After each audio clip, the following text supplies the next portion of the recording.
Hello, my name is Una. My wedding was supposed to be the happiest day of my life until my stepmother slapped me right in front of 300 guests.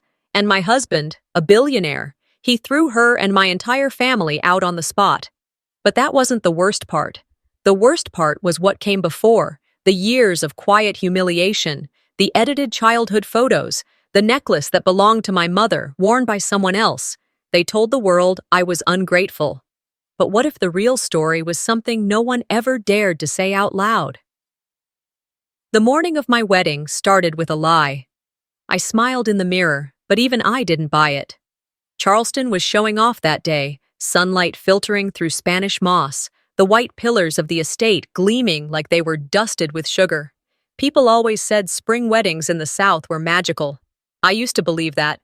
When I was 12, I told my mom I'd get married under a magnolia tree. She'd laughed and said, "As long as the man is decent, I don't care if it's in a grocery store parking lot." She died 2 years later. The woman who married my father after that didn't laugh like my mother did.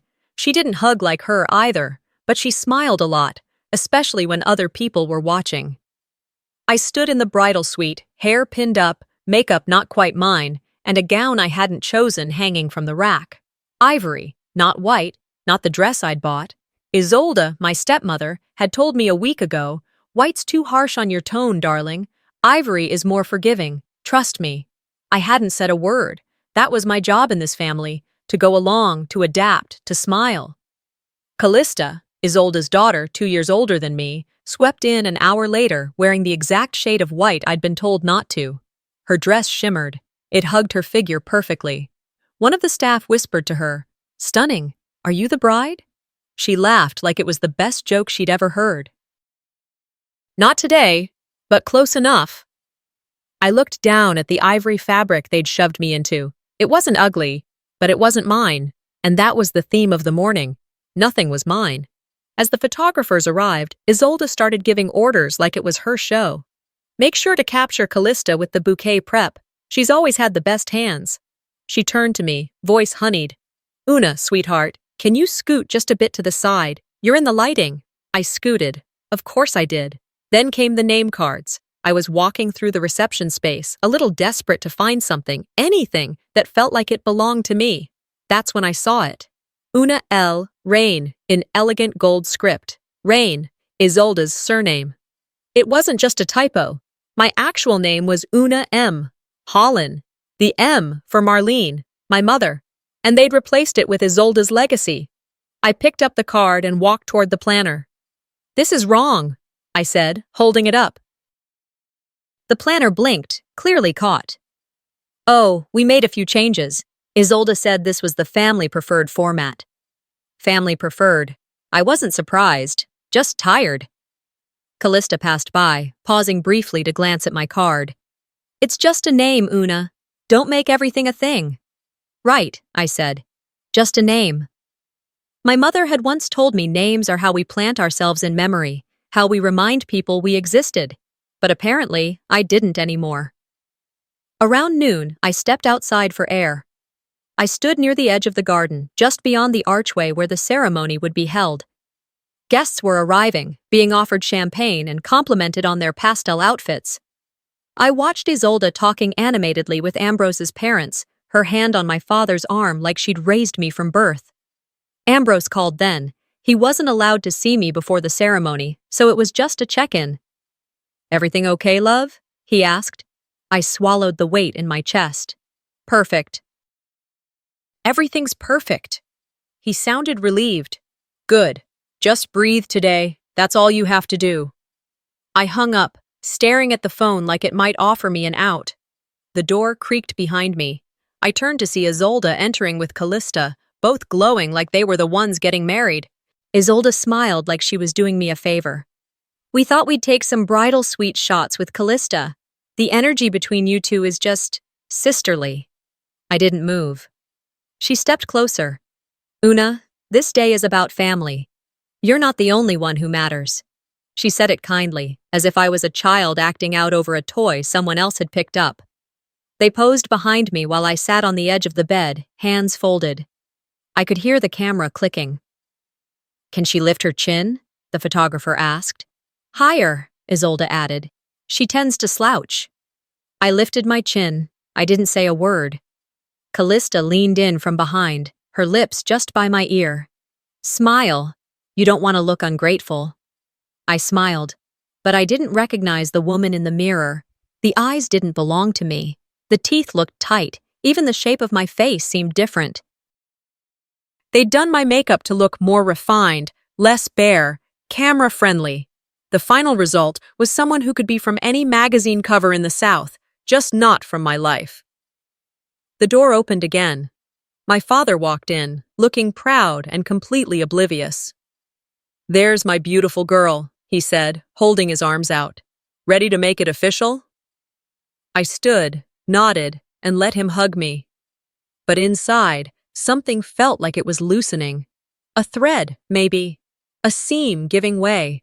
Because for all the smiles, the flowers, the scripted joy, I wasn't sure if anyone would notice if I disappeared. The applause around the ballroom felt like it belonged to someone else's story. I sat there, fork untouched, smiling just enough to not draw attention. I knew how to perform the part by now. I had years of practice. Smile when spoken to, laugh when prompted. Pretend the room isn't spinning while everyone applauds a version of you they invented. The rehearsal dinner was supposed to be intimate, close family and friends, but what we got was a staged affair at the Charleston Heritage Hall, lit like a campaign fundraiser, complete with a string quartet and 3 floral walls for photo ops. Nothing about it felt like me. Not the plated duck confit, not the imported linens, and certainly not the way Callista's voice rose above everyone else's. My name was on the program, sure, Una Ambrose, a Southern celebration, but from the moment we arrived, it was clear this wasn't about us. Isolde and Callista took over the room with their jokes, their stories, their curated energy. Every time someone lifted a glass, it was to toast Isolde's generosity or Callista's support throughout the wedding planning process. I hadn't even known she was involved. Morel, my best friend since high school, was seated 2 tables away, barely visible behind a floral centerpiece the size of a small shrub. She texted me during the salad course. You okay? I typed back. Just trying to stay upright. She didn't reply. She knew what that meant. Halfway through the dinner, the lights dimmed. A hush fell over the room. Isolde stood with a remote in her hand and a practiced smile on her face. We put together a little something, she said, to honor our bride and her journey. The screen behind her flickered to life, and the slideshow began. Soft piano music played beneath a stream of photographs. At first, I smiled. There was Ambrose as a teenager, awkward and sweet, then college photos, early business wins, travel snapshots. Then it shifted to my section. I waited for the familiar. There was nothing. No photos of me before age 20. Nothing from childhood. Nothing with my mother. Instead, there were images from recent years, events I barely remembered attending. One picture from my college graduation, and then, oddly, 3 full slides of Callista and me at a wine tasting I didn't even enjoy. Callista featured more than I did. By the 5th minute, my smile was gone. I leaned toward Morel, whispering, "Where are the photos from before?" She frowned. "They skipped everything before your 20s. As the lights came back on, Isolde clapped loudly. "Wasn't that beautiful?" Guests nodded, some wiped tears. My father looked proudly at the screen, oblivious. I turned to Isolde and asked quietly, "Why wasn't there anything from when I was a kid?" She blinked, feigning surprise. We couldn't find much that was usable. Besides, this version felt more polished. It's about where you are now, Una, not where you've been. I didn't argue. I just nodded. Later, while pretending to enjoy dessert, Morel approached me from the side. "We need to talk," she said, low enough that no one else could hear. We stepped outside to the corridor, away from the chandeliers and curated laughter. She pulled out her phone and showed me a screenshot of a group text conversation she'd overheard Callista having with her stylist team. "I know this sounds insane," Morel said, but she bragged about using the wedding budget. Said her pre-party, hair team, and dress were all covered by it. I stared at her. "What?" "I heard her say Ambrose gave you the money to manage the wedding, right?" I nodded slowly. Well, it didn't go to you, she said. It went through Isolde, Callista said, and I quote, Una's name is on the checks, but I made the wedding what it is. I felt like the floor tilted beneath me. I had been nothing but ceremonial.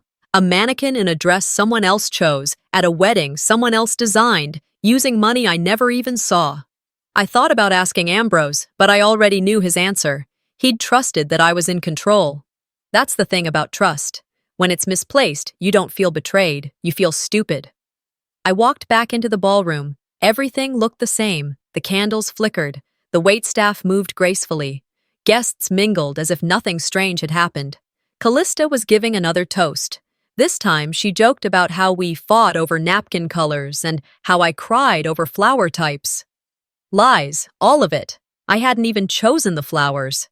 My father chuckled at her story, shaking his head fondly like he was proud of our sisterly bond. He had no idea. Or maybe he did, and didn't care. I looked at Morel, standing quietly by the wall, watching me with eyes that said she knew how much I was swallowing just to stay upright. Then I looked at Isolde. She sat beside my father, smiling with satisfaction. She had orchestrated the whole show. And the worst part? Everyone believed it.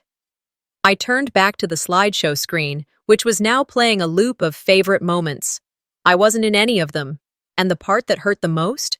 I wasn't even surprised. By the time we left the ballroom that night, my face ached from smiling and my jaw felt like it had locked into place. Ambrose and I rode back to the hotel in silence. He held my hand, the way a man does when he knows something's wrong but doesn't know where to begin. I didn't say anything on the drive. There was no point. Tomorrow was the wedding, and any confrontation tonight would only give them more power over the one day I was supposed to own, or at least borrow. We reached the hotel around 9. I went straight to the suite the family had booked for me. Top floor, ornate balcony, champagne already waiting on the table. A card next to it read, "To a perfect bride. Love, Mom." I didn't even have to open the envelope to know it wasn't from my mother. The rehearsal dinner was over, but the show hadn't stopped. Tomorrow, it would just shift scenes. That night, I barely slept. I lay awake, watching the chandelier above my bed throw strange shadows on the ceiling.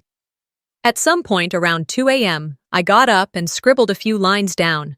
My vows. Real ones. I wasn't sure I'd be brave enough to say them, but I needed to write them down, just in case I forgot who I was. The next evening arrived in a blur of camera flashes and controlled chaos. The family dinner, separate from the rehearsal, more intimate, was held at one of the most exclusive clubs in Charleston. The kind of place where they served tasting menus and called tap water artisan still. Guests trickled in slowly, Ambrose's colleagues, Lucien's law partners, and a few old family friends I barely recognized. I wore a champagne-toned dress I had chosen months ago, but which now felt like another costume. Morel hadn't arrived yet. She was on my RSVP, table 3, right next to me. Isolde swept into the room like she owned it. Of course, she probably did, socially, if not financially. Her gown sparkled just enough to make people look, but not so much as to be accused of trying. She knew how to play the line. She always had. She tapped her glass midway through the appetizer course and stood. "May I say a few words?" No one objected. Why would they? She held her flute delicately, the perfect image of Southern elegance. "Raising Una wasn't always easy," she began. "She was quiet, guarded, but I saw potential in her. I poured love and patience into those early years, and while we may have had our moments, I'm proud of the woman she's become." There were nods around the table. My father smiled softly and dabbed at the corner of his eye with his napkin.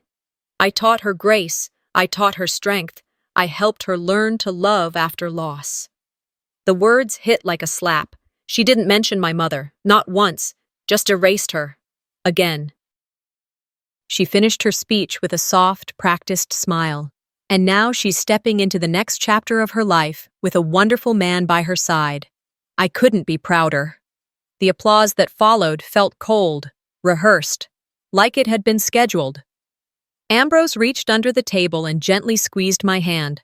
I didn't look at him. I stared straight ahead, letting the sting behind my eyes pass quietly. I excused myself soon after and stepped out into the hallway. I needed air, space, something. That's when my phone buzzed. It was Morel. They won't let me in. I froze. I'd confirmed her myself.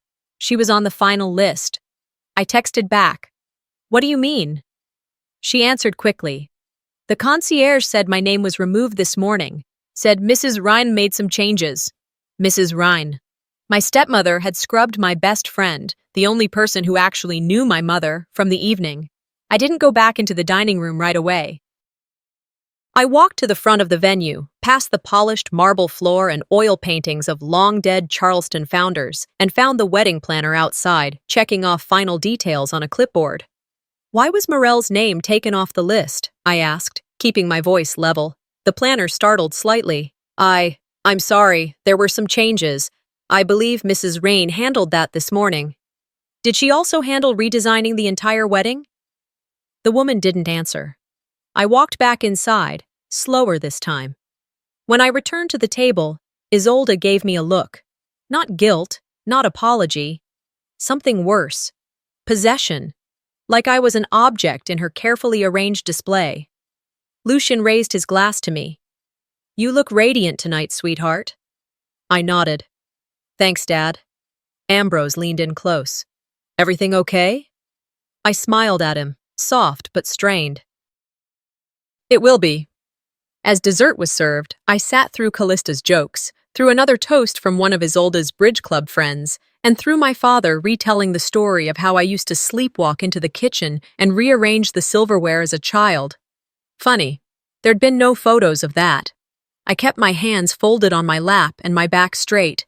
I didn't cry. I didn't make a scene. I didn't shatter the crystal glass in front of me, even though my fingers twitched with the urge. But I made myself a promise. If tomorrow was supposed to be my day, then I would take it, even if I had to steal it back. Morning arrived slow and gray, like the sky couldn't quite decide if it wanted to shine or hide. I sat by the window in the bridal suite, watching a line of delivery vans pull into the estate drive. Everything was moving. Caterers, florists, makeup artists. Everyone had a purpose. But me, I had been up since 5. Not because of nerves. Because I couldn't rest knowing that today wasn't mine unless I took it back. My dress hung quietly in the corner. I hated it a little less than I had yesterday. Maybe it was the stillness of the morning. Or maybe I had simply run out of fight to waste on fabric. The real war wasn't in what I wore. It was in who they thought they could make me become. Around 7, the suite door opened without warning. Isolde walked in like she owned the walls.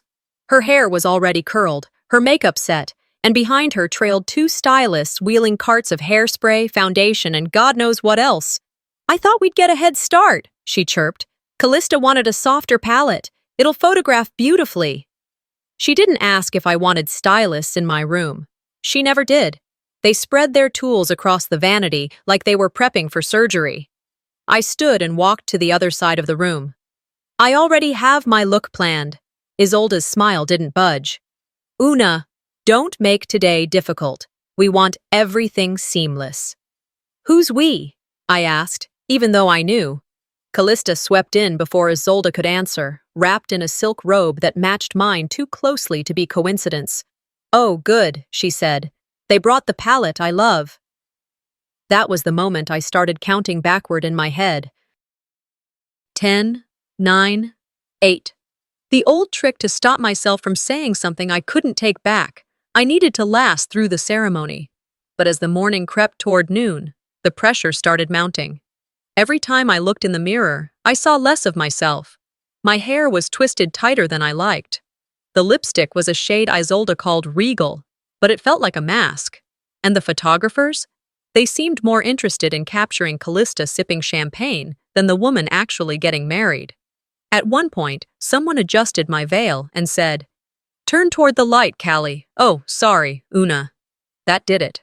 I stepped into the bathroom, shut the door quietly, and sat on the edge of the tub. A few minutes later, my phone buzzed. A voice message. I played it before reading who it was from, just needing a second of connection. But it wasn't for me. It was Callista's voice, sharp and clear. I'm letting her have her moment. Then we remind everyone why she'll never belong in this world. My stomach flipped. She hadn't meant to send it to me. The audio had gone to the entire bridal group thread. I stared at the screen for a long time, then slowly hit delete. I didn't need a file. I already knew the truth. When I walked back out, Ambrose was standing near the door. He looked tired, in the way only someone carrying too many expectations can look. "You okay?" he asked. I shook my head. "No." He blinked. "Do you want to talk?" I leaned against the wall. "Not yet, but I need you to believe me when I say something's off." He didn't press me. He just nodded. The cocktail hour before the ceremony started around 4. Guests mingled in the estate gardens under white canopies. Champagne flowed. Soft jazz played from a nearby string trio. I stayed inside. I needed space. That's when Daniel showed up. I saw him through the tall windows, brown hair slicked back, wearing the same cocky grin I remembered from college. The last time I saw him, I'd walked away mid-sentence after he said my grief made me difficult to date. Now he was here, at my wedding. I stepped outside, weaving through clusters of guests until I reached him. "Daniel?" I said flatly. He turned, half surprised, half smug. "Hey, stranger. Didn't expect you to look this polished." "Why are you here?" He shrugged. "Got a last-minute invite. Callista said her fiancé couldn't come, so she had a +1. "Of course." I didn't respond. I just turned and walked away, my heels digging into the grass like anchors. I found Callista near the dessert table, laughing with 2 girls from her Pilates class. "Did you invite Daniel?" I asked. She blinked, too innocently. "He's a friend. I thought you'd be happy. Closure, right?" I leaned in. "You keep pushing, Callista." "I'm not sure you understand what I do when I reach my edge." She held her smile. "Relax, Una. It's your day." "No," I said. "It's ours. You just assumed you'd be in every frame." Her eyes narrowed for half a second before the mask returned. I walked away. Back inside, I found Isolde adjusting a floral arrangement near the altar. "If either of you ruin this day," I said, low and even, "I will not stay silent." She paused, slowly turned. "Una, we're only trying to help." "No," I said. "You're trying to control. There's a difference." She didn't respond, just stared, cold and assessing. But I wasn't waiting for approval anymore. I wasn't looking for space. I was carving it out. They smiled when I said it, but they had no idea I meant every word. She laughed like I'd made a harmless joke. But her eyes, those didn't laugh. They tightened, like she was tucking something behind them, saving it for later. I held her gaze for just a second longer than I should have, and then I turned away, walking toward the line of chairs set beneath the magnolia trees. It was happening. The ceremony space had been transformed overnight into something so pristine, so white, so staged.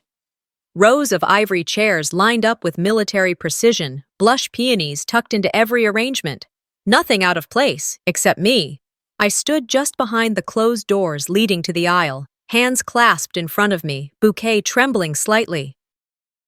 My heart didn't race from excitement. It thudded because something felt wrong. The music had already started, but not the song I chose. It was softer. Something Callista once said reminded her of her first ballet recital. That wasn't a coincidence. Then I heard it. Applause. Not polite applause. Real clapping. I peeked through the side curtain and saw her. Callista. Walking down the aisle in a flowing white gown. Not ivory, not off-white, but bright bridal white. She smiled sweetly, tossing her hair back as if she were headlining a pageant. The guests, of course, smiled with her. She was warming up the crowd, as Isolde had so thoughtfully arranged. I stepped back and shut my eyes. This was it. The final push to the edge. Ambrose stood at the altar, still and graceful, unaware of the circus building behind him. I took a breath and whispered to myself, "Walk, even if you're the only one who knows the difference." The doors opened. I didn't smile. I didn't wave. I just walked, steady, straight, forward. As I reached Ambrose, he reached for my hand and leaned in slightly. Why was Callista? I gave a tiny shake of my head. Not now. The officiant welcomed the guests. I barely heard him. I watched Isolde. She was perched 2 rows in, expression serene, like she'd orchestrated a miracle. Then, just before the vows, the officiant paused.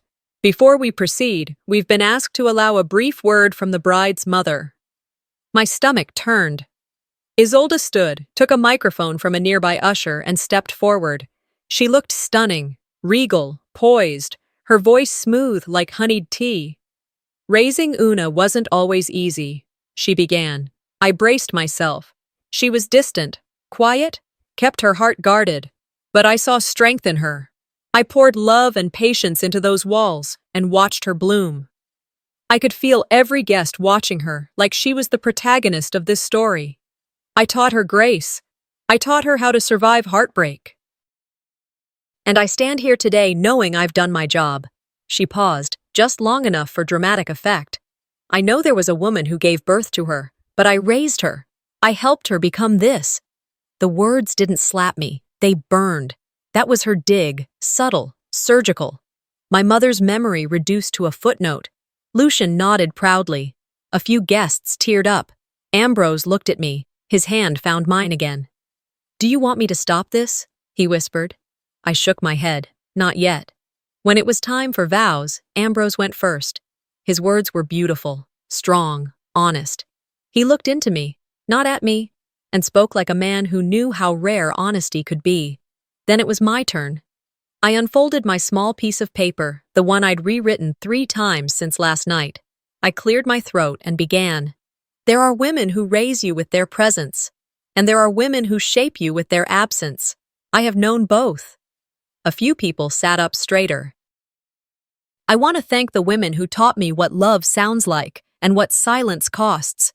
Some of those women are no longer with us. Some are. I looked directly at Isolde. Her lips tightened. I carry them all with me, even now. I folded the paper and placed it back in my hand. The rest of the ceremony blurred after that. The rings, the pronouncement, the kiss. It wasn't until the photos started that I felt myself again. The photographer called out names. Ambrose's parents, my father, wedding party. Then came bride and groom with bride's family. I stood next to Ambrose, bouquet tucked neatly at my side. Isolde glided over, positioning herself squarely between us. The photographer hesitated. Could we get just Una and Ambrose for one? Isolde didn't move. We're doing family first. I stepped forward, gently but firmly. I took her elbow, guiding her slightly to the side. Then I looked her in the eye, voice low but clear. If you speak for me again, I will speak back, and I won't be polite. She blinked, then laughed, loud, forced, as if nothing had been said, but I saw it. The flicker, the tremble, the first sign that maybe, just maybe, she realized I wasn't playing anymore. But the moment I took back space, she declared war. The reception was already buzzing by the time I stepped out of the bridal room. The grand ballroom glowed under the soft gold light of crystal chandeliers. A jazz trio played near the bar, their melodies weaving through the air, trying to calm what couldn't be smoothed. I straightened my spine as I crossed the marble floor, still in my wedding dress, but no longer the quiet bride trying not to offend anyone. This time, I walked like I owned the room. Guests had gathered in little clusters. The wine flowed, laughter echoed, and the clinking of glasses rang like distant bells. I scanned for Ambrose and spotted him talking with his CFO and 2 board members near the dessert table. He looked up the moment he felt me near and smiled, relief flickering in his eyes. I nodded. There would be time to talk. Right now, I had something else to address. Across the room, just beneath the staircase that wrapped around the ballroom like a ribbon, I saw her. Callista. Standing perfectly posed in the middle of a group of guests, she was holding something in her hand. I moved closer. At first glance, it was just a necklace, but then I recognized the locket, the one that had belonged to my mother, the one I had wrapped in a silk handkerchief and tucked into the inner drawer of the vanity in the bridal suite. It wasn't there anymore. My feet stopped. Callista lifted the locket toward her neck with exaggerated grace, spinning it between her fingers. A few guests noticed and complimented her on its vintage charm. I didn't even need to ask how she got it. Isolde, standing nearby with a champagne flute in hand, looked directly at me and raised her voice just enough for those within earshot to catch. "It suits her neckline better anyway. Wouldn't you agree?" Morel, bless her, froze mid-conversation with a guest and turned slowly toward me. Her eyes said everything. I didn't move. I didn't lash out. I just stared at the two of them, my stepmother smiling with the confidence of a woman who thinks she can rewrite history, and Callista playing dress-up with the last piece of my mother I had. Something inside me shifted. I wasn't going to play along anymore. 20 minutes later, the official couple portraits began. The photographer called names and arranged combinations like a choreographer. Family, bridesmaids, groomsmen. Then, it was time for the bride and groom. Ambrose took my hand and walked with me toward the backdrop, a white floral wall with our initials etched in gold at the top.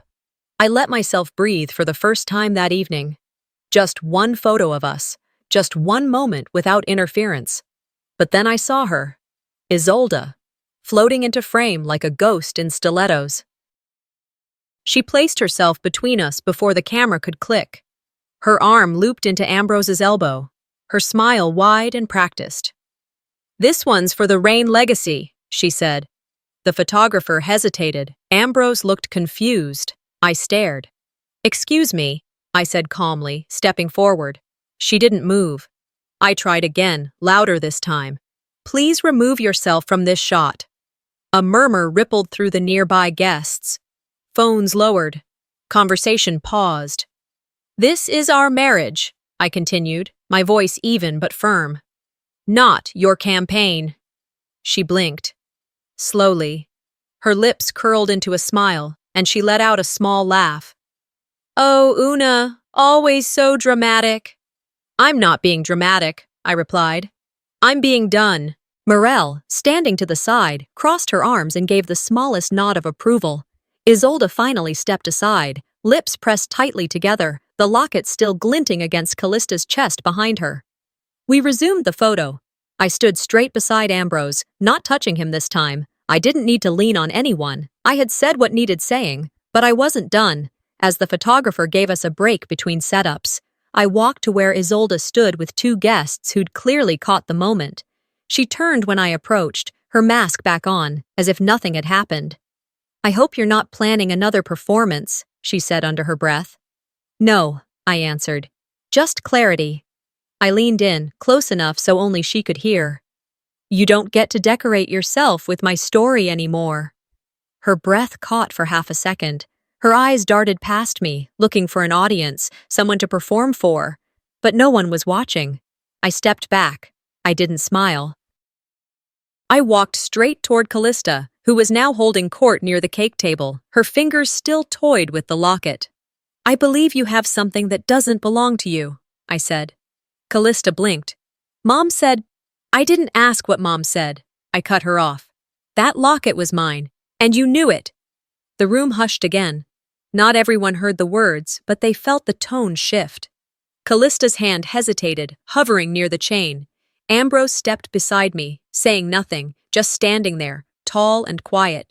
Callista unclasped the necklace, held it out like it burned her. I took it. I didn't thank her. As I walked away, I felt the weight of the locket in my palm, but I didn't put it on. It wasn't jewelry anymore. It was a line in the sand. Later, during dinner, Isolde stayed unusually quiet. Her usual sparkle dimmed. She still smiled for photos, nodded at compliments, but something behind her eyes had shifted, and I knew. She hadn't lost yet, but she'd finally realized she could. The ballroom felt colder the moment she walked away. It wasn't the air conditioning, and it wasn't the sudden change in music. It was something deeper, like the energy shifted, and everyone around us could feel it. That quiet pause when tension replaces sound. A stillness so thick, even the clinking of glasses seemed forced. Isolde had retreated toward the edge of the room, but I knew she wasn't done. Neither was I.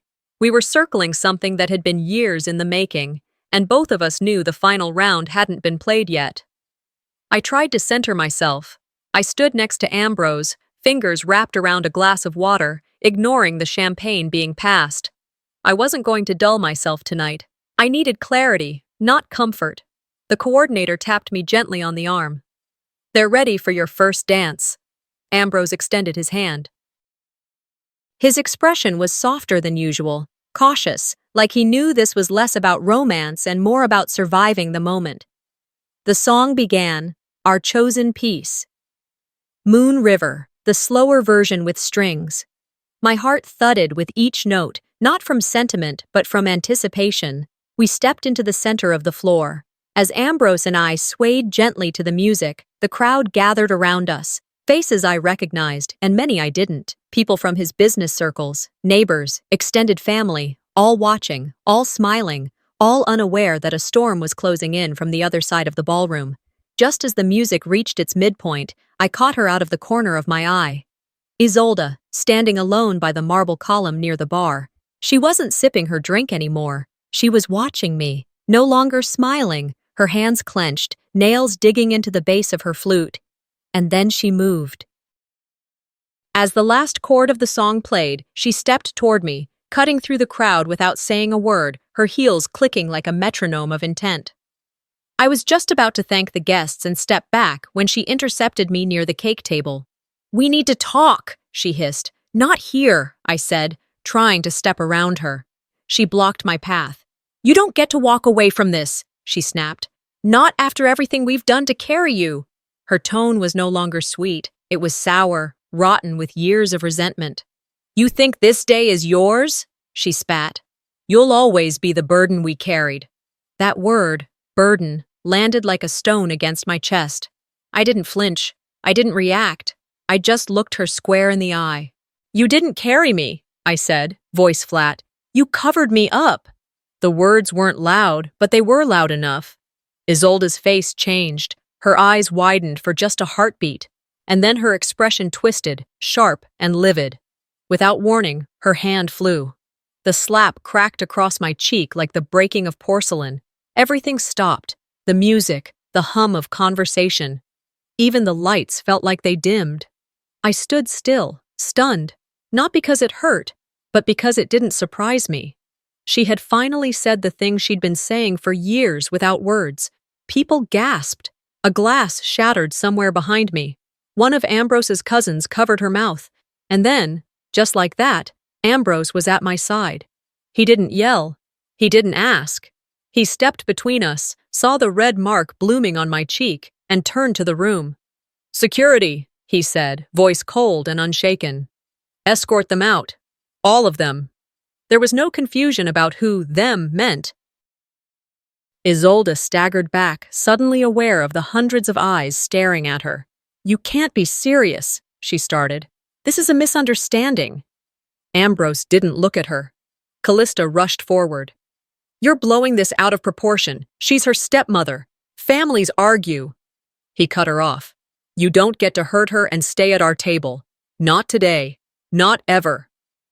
The security staff had already started toward them.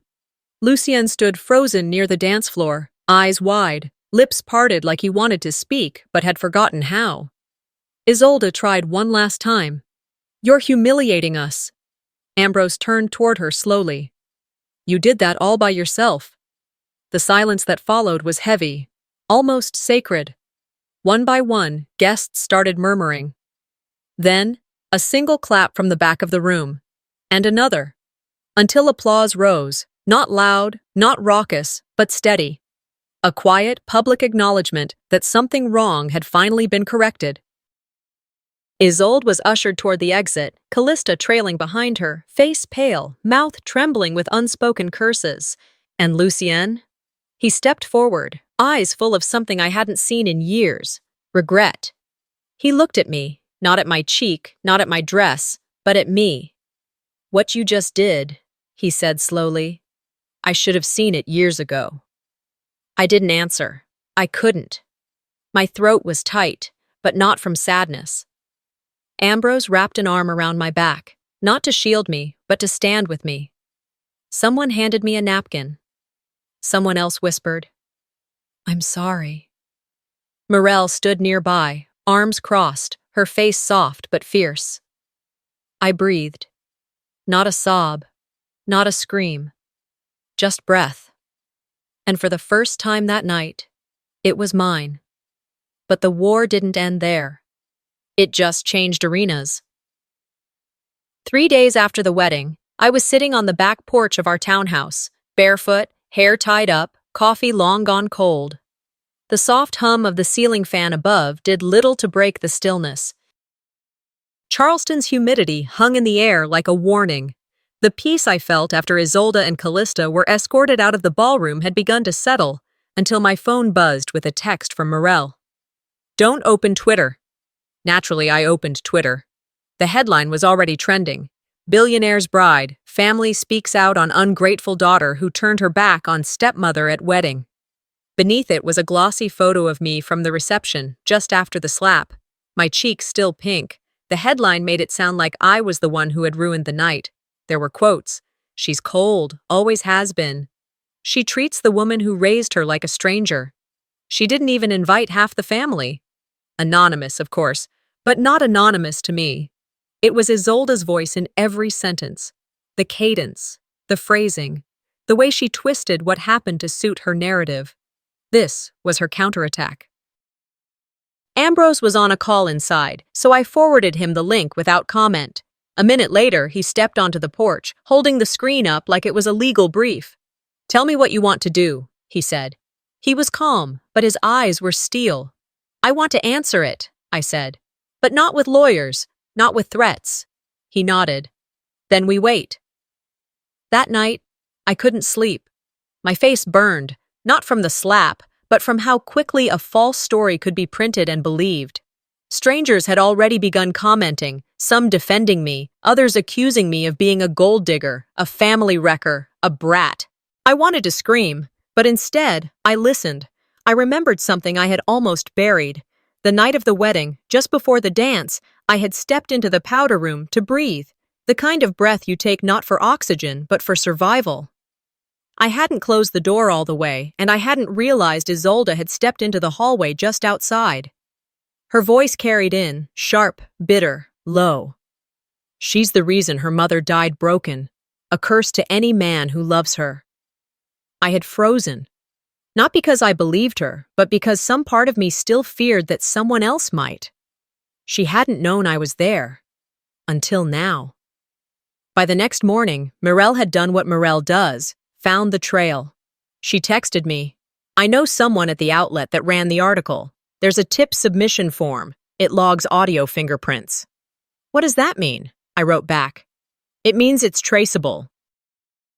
And guess who submitted the quote package? Attached was a screenshot. Sender tag, Isabel R. Charleston. I took a long breath. Then I asked, "Do you still have the wedding bathroom audio?" "I do." We didn't call a PR firm. We didn't hire a crisis team. We uploaded the clip. No editing, no dramatic music, just the raw audio. Isolde's voice, exactly as she had said it. My quiet breathing in the background. Then I added a caption and posted it to my own verified page. "They told the world who they think I am. I think it's time I showed the world who they really are." Within minutes, it spread. By the end of the day, my post had passed the original article in views. People began sharing their own stories of family cruelty dressed up as tradition, manipulation masked as love. Ambrose's team released a single sentence: "There's strength in silence, but clarity in truth." It wasn't long before I started getting messages. Some were from strangers. Some from women I knew only vaguely. And some were from people I'd never met, but who understood every word of what I posted. I didn't realize I wasn't the problem. "I haven't spoken to my stepmother in 10 years. Thank you. Your voice gave me one." Even Lucian sent a text. No paragraphs, no excuses, just, "I heard it. I'm sorry I never listened before."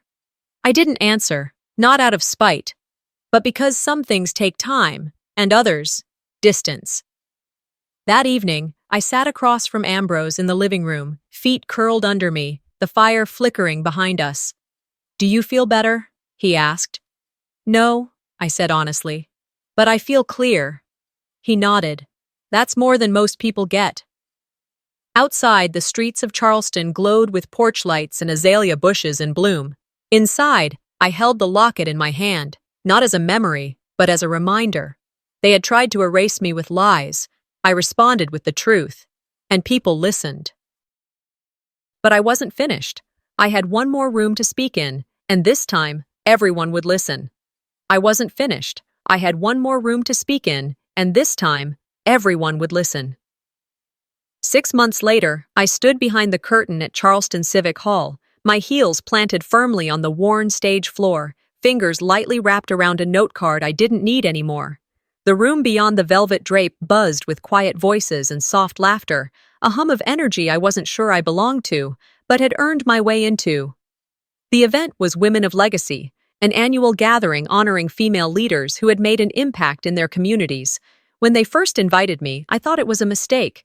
Interior designer and newlywed didn't quite fit the caliber of women I assumed they'd be honoring. But they weren't interested in my resume. They were interested in my story. And stories, I've learned, are currency. A young event coordinator appeared beside me, wearing a headset and clipboard. "You're next, Ms. Sorry, Ms. Holland." "It's Una," I said softly. "Just Una." She smiled with a quick nod and stepped away. I could hear the moderator on stage now. "Our next speaker is someone many of you may recognize, not just for her work in design, but for her resilience and honesty. Please welcome Una Holland." Applause rose as the curtain parted. The spotlight hit me, warm and direct. I took a breath. Not to calm nerves, but to honor the moment. I walked to the center of the stage, no slides behind me, no podium to shield me. Just me, a microphone, and the truth. "People love to tell stories," I began, letting the silence land before continuing. "But sometimes they tell yours before you ever had a chance to write it." I let the words settle. They'll tell the story of who you are, ungrateful, dramatic, cold. They'll use words like burden or too much. They'll edit your past, crop out the parts they don't like, and hand you a version of yourself you don't recognize. I glanced across the rows of women seated before me, some young, some older, some with tears already forming. For years, I let other people narrate my life. I let a woman stand in my place and claim to be my mother. I let silence replace the name of the woman who actually raised me. I watched my wedding turn into someone else's performance. A pause, a breath. But what they couldn't take, what they never could, was my voice, my worth, my right to reclaim my story. There was a stillness in the room, the kind that doesn't ask for applause, but earns it anyway. I shifted, glancing at the note in my hand. I didn't need it, but I liked knowing it was there. Proof I came prepared. 2 weeks ago, I received a letter from my father. I reached into the pocket of my navy blue blazer and pulled out the envelope. I held it for a second, not for drama, but because it still weighed more than paper should. He wrote, "You didn't just lose your mother, Una. You lost me too, and I'm sorry I didn't fight for you when it mattered." I folded the letter again, slid it back into my pocket. I didn't respond, not because I'm angry, but because I don't need his apology to know who I am anymore. A murmur moved through the room. I'm not standing here because I healed. I'm standing here because I survived. There's a difference. Healing takes time, but reclaiming yourself, that starts the moment you say, "No more." I stepped back slightly, adjusting the mic one final time. If you've ever been erased, overwritten, misrepresented, this is your reminder. You are not someone else's story. You get to write your own. The applause this time was immediate, standing, loud. Not just clapping, but the kind that comes from recognition, from women seeing a piece of themselves in every line. As I stepped off stage, I felt it. Not pride exactly, but grounding. Like my feet were no longer walking on someone else's script. Backstage, Ambrose was waiting for me, hands in his pockets, that familiar calm in his eyes. He didn't say anything right away. He didn't need to. "You did good," he said after a moment, kissing the top of my head. Morel appeared next, arms open wide, pulling me into a hug that didn't let go for several seconds. Your mom would have loved that speech, she whispered. I smiled. She's the reason I could give it. We left the venue together, the three of us. There were people still trying to shake my hand, people asking to speak to me, to thank me. But for now, I just wanted to breathe outside. The night was soft. Charleston's air carried a faint sweetness, and the lamplight caught in the puddles from an earlier storm. I pulled the locket from my purse and held it in my palm. It didn't feel heavy anymore. Isolde hadn't spoken publicly since the wedding. No lawsuits, no press statements. But her gallery had lost 2 major sponsors. Her photo was removed from the regional philanthropy newsletter. And at the last fundraiser for the Historical Society, someone else gave the opening remarks. It wasn't a downfall. It wasn't a scandal. It was truth, slowly doing its work. Callista had moved to Atlanta. She and Lucien hadn't spoken since the wedding. Not that I kept tabs, but word travels, especially when it used to be your family. And as for Lucien, I kept his letter in the same box. I kept old pictures of Mom. I hadn't decided whether that meant forgiveness or not. All I knew was that it didn't define me. That night, when we got home, I changed into sweatpants and sat at the kitchen table, toes curled against the cool tile. Ambrose poured us both tea. I didn't say anything for a while. Then I looked around the room. This room I decorated, this life I rebuilt. And I smiled. Because maybe this time, when I walked into a room, I wouldn't have to shrink to fit in it. Some stories aren't just about what happened, they're about what we finally choose to no longer accept. If you've ever felt erased, unheard, or made to believe you were the problem, maybe this was your story too. Maybe it's time to ask, who's been writing your story, and are you ready to take the pen back? If this resonated with you, I'd love to hear your thoughts in the comments. And don't forget to subscribe for more real, powerful family stories just like this one.